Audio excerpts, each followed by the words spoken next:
to this recording.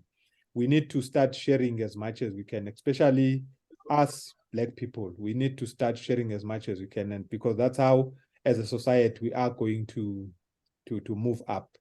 So yeah, let me leave it up to you. Just introduce yourself and tell us what does lift as you rise mean to you. Awesome. Morning, everybody. I think thank you so much, guys, for having me.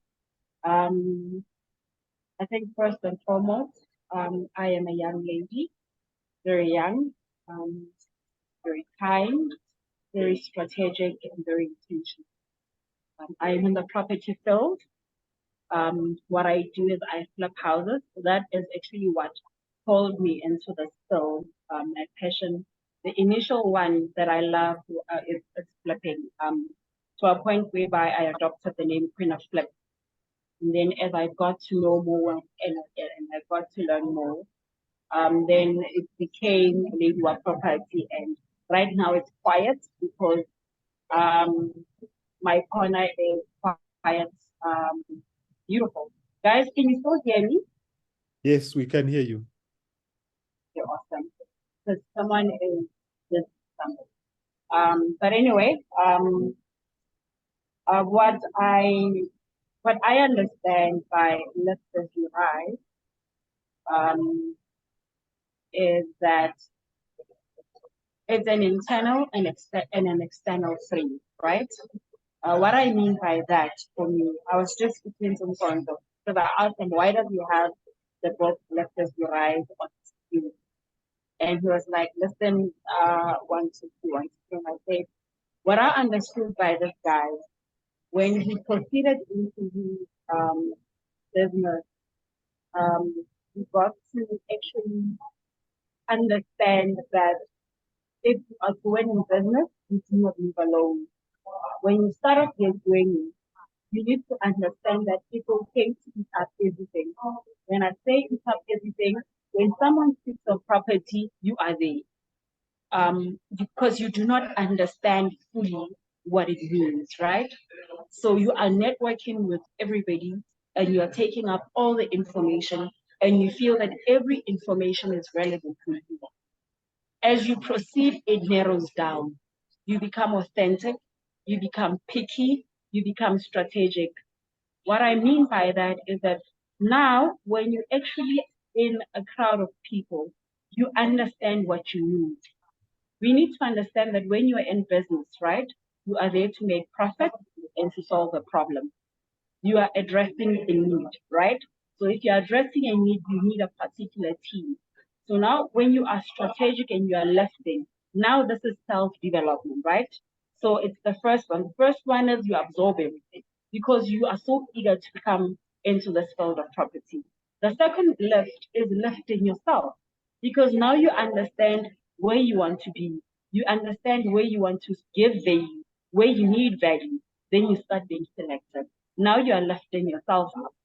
By lifting yourself up, now that's where strategy comes in.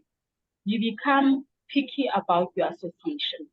I'm not saying you're closing off people. I'm saying you've identified your needs in order to provide your value, right? You realize, okay, if I am to be in the flipping industry, it means I need a reliable contractor because the flipping time is key, right? Because you are relying on the bank's money to address the need you're flipping, to address, you need the bank's money to buy your property. If you're using a credit card and you've got a good discipline with finances, it means that you need a great team because you cannot have time overlap. It means you need skilled people, right? You need people that when you call and you say, I have a problem with this, they come up. It means you need a great bond originator, someone that's really going to fight for you, someone that understands that you are bringing business to them, right? So you need a great legal team because sometimes you're doing a back-to-back. You need them to understand how you operate so that even when they do a costing to you, they understand what you're doing, right? Such things, right? If you are doing extensions and such, you need a great architect. So now you become instrumental. You know what you need. The question is, who's best in the team? Who's the king de la king? because that person needs to be in your network. So now you are lifting yourself up because you understand what you need to provide value. When you are up there, hence, in most cases, I always say how a person acts. When a person starts teaching, not everybody though, we need to be careful. When a person starts teaching, it means they feel that they need to expand. Martin, are you okay?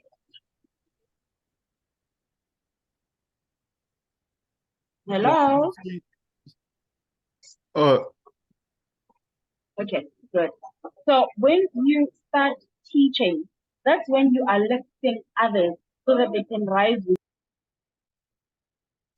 you.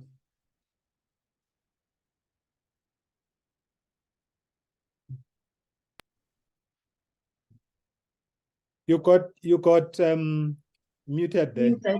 Yeah, No, sorry. it's okay. So what I was explaining is the third, well, I put it in 3 levels. The third level is when you lift others, right? This one is when you have mastered your craft, right? Or when you feel, I have not mastered it, but I want to use it as a learning tool, right? You have people that teach, you have people that provide platforms to learn. So most people, I'll give you a nugget. Most people would say, I am actually a mentor, right? I mentor people. The greatest thing I've learned is not that that person knows a lot of things. That person wants to be exposed to as many problems as they can because they have created a network up there that they can send a WhatsApp to and say, listen, we have a problem here. We need a property inspector. Who can help us? Then they come back to you and say, listen, because they have established a team of reliable people, they have solutions. So that's what basically lets us rise for me.